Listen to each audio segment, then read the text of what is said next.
SMEs as well, and how would you also describe that sort of environment when talking about tax compliance from these small businesses?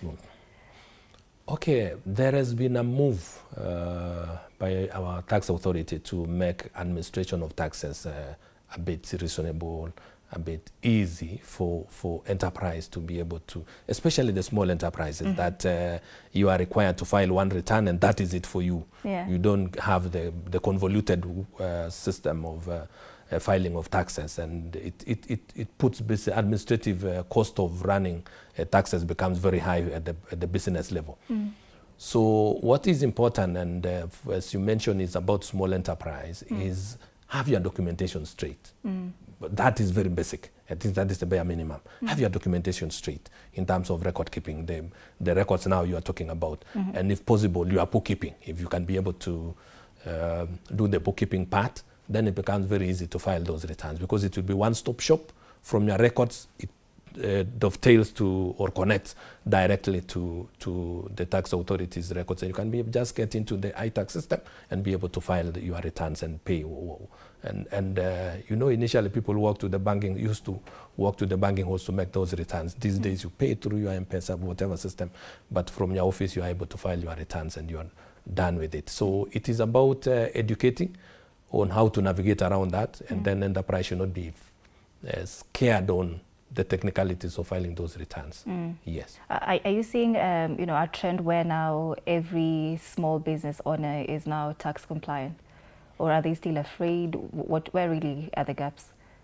I think it is the notion that if you get into the tax system, if you reveal your information, then of course so much will be taken. Of course, it's very clear. It is known to everyone that what is your fair share of tax that you need to pay.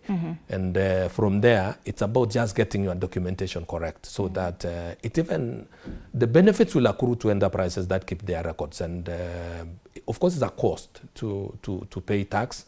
But if your documentation, the benefits, the other attendant benefits will come to it in terms of even accessing credit, because your records you can be able to table before a structured record to a bank and be able to access credit, which will of course spur growth of that enterprise. So it is important as they do their motions, be able to keep their records straight and in a very simple manner. Yeah. Yes.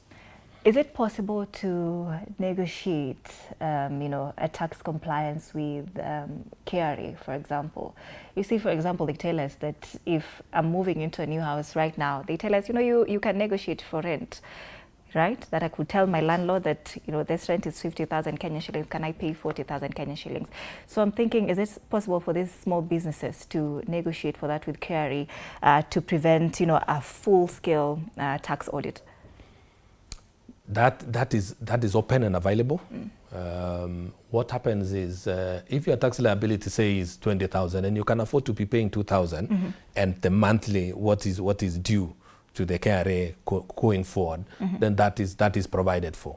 That one is available, and enterprise should be able to get guidance from the tax authority, that is Kenya Revenue Authority, and they'll be guided on how best they can be able to navigate around that. What I can say from where I sit is the human face has really gotten into the system, where people would say, using the word being chased around, we don't see them anymore. It is the human face is coming in, and they can be able to engage the tax authority in a manner that is of mutual benefits to the two parties. Yes. Yeah. Is it a safer option for, say, a struggling business, for example, to take out a commercial loan to pay maybe